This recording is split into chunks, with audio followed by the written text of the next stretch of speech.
Introducing Greear Webb, the humble giant, a true juggernaut for justice and an unwavering warrior for what's right. In the pursuit of systematic change, Greear stands firm, challenging any obstacle in the way. With the profound belief that diversity is our strength, Greear advocates for collaboration as the key to success.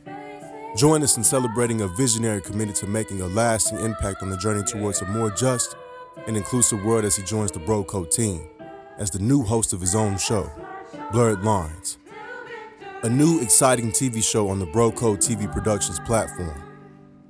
Get ready.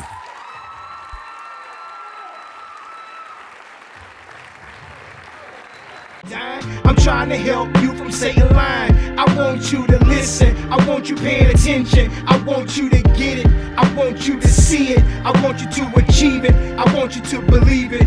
Put your trust in Jesus. You can trust in Jesus. The streets can be wicked, so much mischief. One can dive in, shucking and jiving. You know how many guys been killed, lost their life in. The enemy so trifling. Paint some pictures so you may like it. He's not your friend. What's going on, everybody? Welcome to Blurred Lines. I'm your host, Greear Webb. True and lasting change always first begins with honest conversation. However, the topics of religion and politics are often pitted against one another, as people believe that one detracts from the other. Now, it's time to blur the lines. On this show, we bring together leaders passionate about making a difference through the realms of both public faith and public policy and service. And today, I'm privileged and grateful to have with me one of those leaders, and I believe a true living legend. She is a community leader and lawyer by trade, holding a bachelor's degree from Brown University and a law degree from UNC Chapel Hill. Go Heels.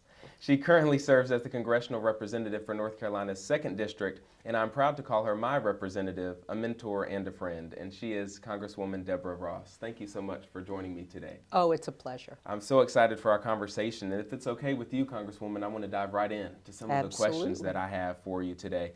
Just so our listeners can get a sense and our viewers can get a sense of who you are and how you got to this present moment. So this first little segment, real brief, but I want to give you a chance to go beyond your bio, as I call it. What we can read about you online is one thing, but what are maybe two things that you're most proud of that aren't as public? Well, the things that make me feel proud, and it's not really proud, it's in service. And living my purpose. One of them is inspiring the next generation, but not just by doing something and having them watch, but really engaging with the next generation. So one of the things that happens when you're in Congress or working in the General Assembly is most of the people who work for me, I could be their mom. I could be Caroline's mom.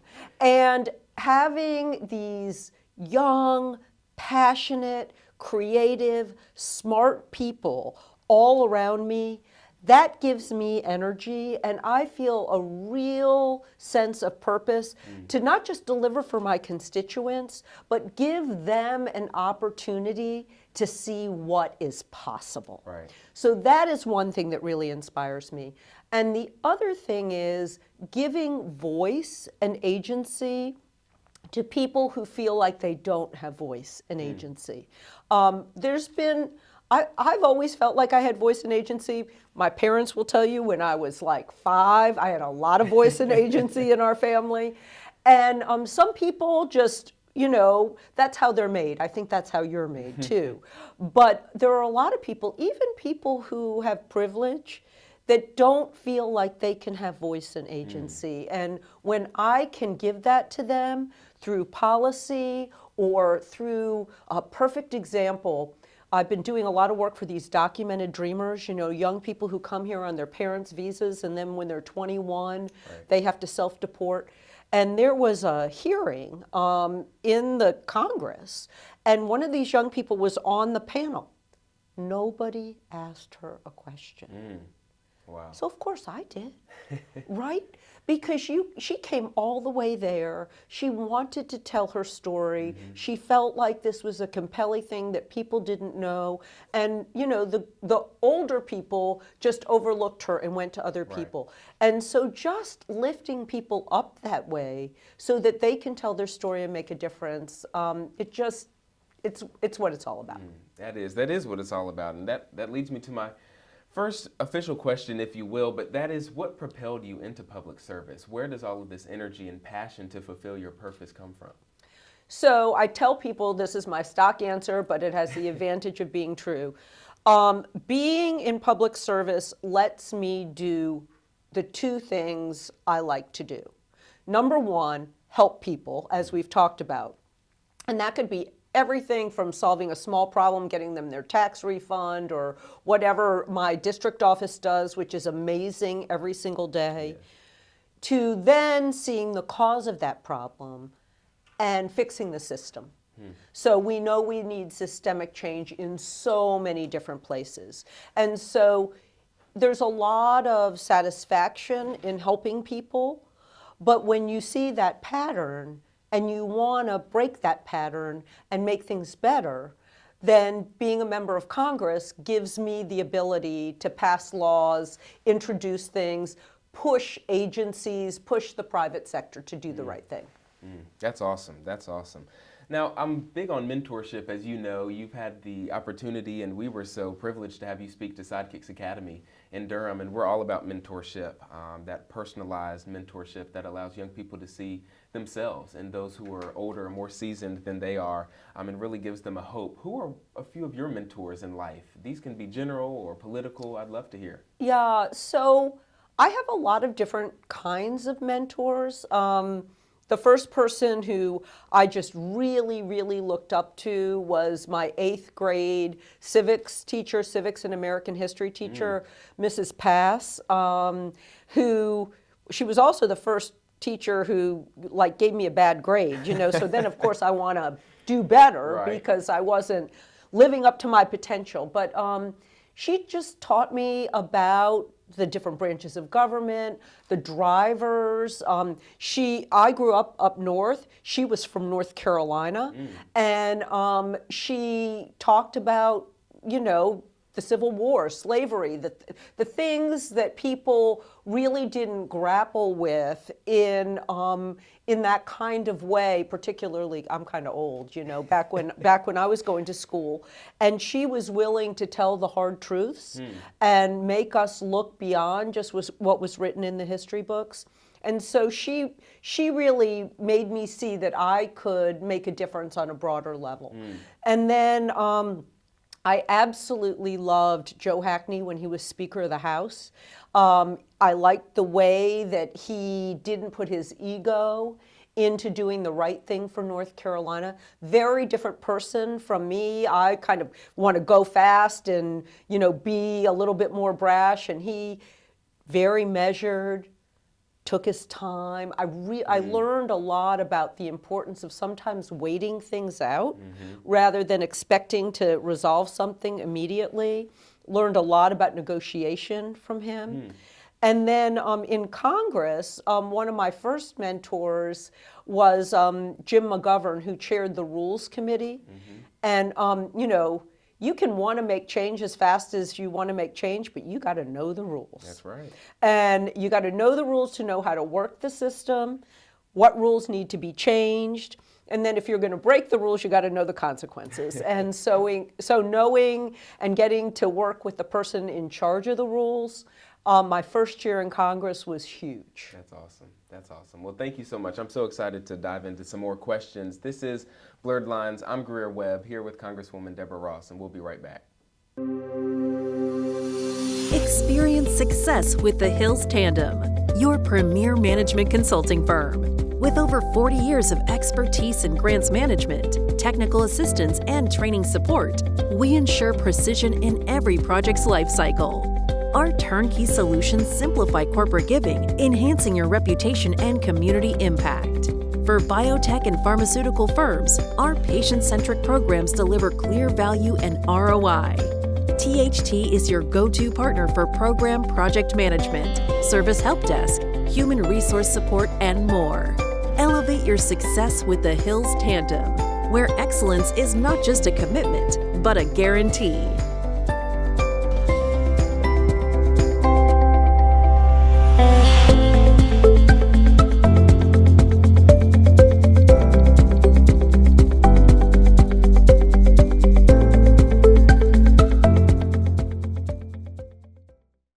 back to Blurred Lines. I'm Greear Webb, here with Congresswoman Deborah Ross. We're getting into some of the questions, and you mentioned earlier this idea of hard truths, and that's something that I'm very passionate about, telling the truth and not speaking for others, but extending that microphone, as you alluded to earlier. What do you think of, I guess, all that's going on in the country, political division generally, and kind of this avoidance to the truth that I'm seeing in certain places? And even in North Carolina, I just am worried. What are your thoughts on what we're seeing politically these days? Well, I think what we're seeing is performative politics. So people just speaking to a small segment, Right. talking past each other, disrespecting each other. And that is infuriating to me. Right. I'm on one committee in particular where that's all that happens, and I just refuse to engage in it. Instead of getting into that back and forth that doesn't help anybody, I get 5 minutes. I use my 5 minutes to talk about the people I represent, the solutions we need, how we need to come together. I do not pick fights with other people. Now, if somebody picks a fight with me, they better watch out. But I do not go to just have a fight for the sake of having a fight. I'll fight on somebody else's behalf. Right. I'll fight for a moral principle. But I'm not into just this performative fighting. But I think the most important thing is that on both sides of the aisle, every generation, that we seek out the people who do want to make a difference. And I've found so many people like that in Congress and in the community. I can work across the aisle as long as there's somebody of goodwill. I got more than 10 bills enacted into law in my freshman year because I found people of goodwill. And then when you do that, people come and try to find you. And so my feeling is, I don't have time. I just do not have time for the anger and the vitriol and for holding people back. Their time is precious, Right. and I'm going to use it to move things forward. Right. That's awesome. I agree with you wholeheartedly. And I guess when it doesn't always work out, right, or when people do come in between you and that time, how do you respond? How do you reflect or react when you do become frustrated on the job? I mean, serving publicly at any level can be frustrating and difficult. How do you respond, and what are some of your practices when it gets tough? So this goes back to Joe Hackney, okay? What he taught me was, don't go in for the fight first. Assess the landscape. Because the landscape will tell you where the next move is. So sometimes if you just wait and you find an ally, they will help you with that fight. Sometimes you need to go after, whoever's in your way, but you need to have a strategy for having that be successful. So if you're going to go after them, you better know what the consequences are and know, if this doesn't happen, then this is going to happen. So I've become more patient and strategic with my next move. Now, again, if somebody attacks me, I'm going right back after them. But if I've got the time, I try to think through what is the next best move. Take a deep breath, find my center, know what the real issue is. It's not my ego, it's not getting hot in the moment, it's getting done what I want to get done. And that might take a day, it might take a week. When I got same-day voter registration at early voting sites, it was the Democrats who stopped me from getting that in the beginning because they were afraid of primaries from college students. I had to wait them out, but I got it 3 years later, just in time for Barack Obama to use it. So if you just take your time and just play the cards in front of you, usually you can get what you want. Maybe not immediately, Right. but eventually. Right. Yeah, patience is key. It's tough, but patience is key. Last question here, but I think it's one of the most important that I ask all of my guests, and so I'm very interested in your perspective here. But faith. The show is called Blurred Lines, blurring those lines, as I mentioned in the introduction. How does your faith play a role in what you do? What do you think about the intersection between religion and politics, if there is one? Oh, there's definitely an intersection. As a matter of fact, I had the good fortune of going on the Faith and Politics pilgrimage to Alabama in March, and we went to Birmingham and Selma. It was unbelievable, and Montgomery. It was unbelievable because we saw that the civil rights movement would have never been as effective as it was if it had not been for Fred Shuttlesworth, for the church also saying this is how you can be effective. Right. Don't just throw rocks. Don't just do this. You march quietly, you show up, you bear witness. And it was one of the most moving weekends I have ever experienced. I am a woman of faith. I believe that deeds are just as important as your faith, though. There are some people who say faith is more important than deeds. I'm not going to give people a pass. If you have faith and if you believe that something is the right thing to do, it is up to you to be part of that change. Right. And so my faith inspires me to take the actions, I think, that will bring justice and equality and progress to all of our people. Awesome, awesome. Well, we'll be right back to this exciting conversation here on Blurred Lines. I'm your host, Greear Webb. Discover the pinnacle of visual storytelling experiences with BroCo TV Productions. From the artistry of photography to the magic of videography, the world of podcast production, exclusive red carpet services, captivating MC services, inspiring speaking engagements, expert panel discussion curation, and breathtaking drone services. The Bros have you covered. Elevate your events and storytelling with us. Contact BroCo TV Productions now at 919-714-9905 and be a part of our incredible journey at www.brocotvproductions.com. We're here to make any room better.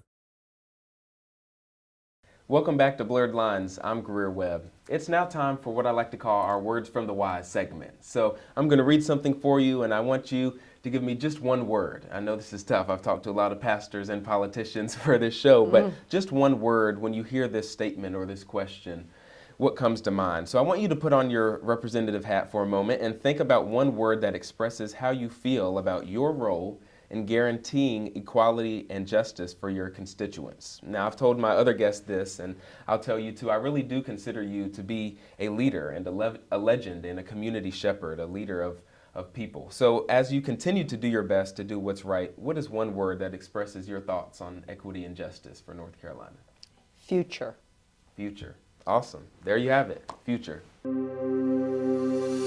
Experience success with the Hills Tandem, your premier management consulting firm.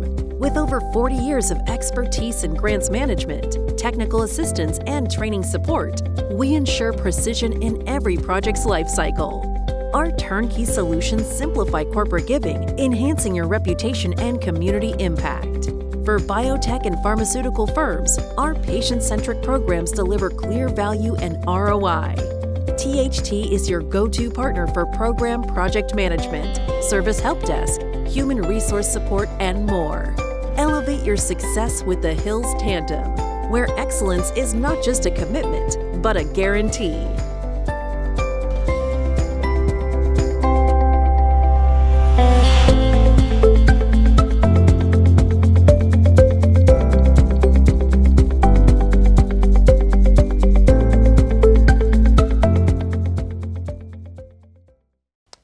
Welcome back to Blurred Lines. I'm Greear Webb.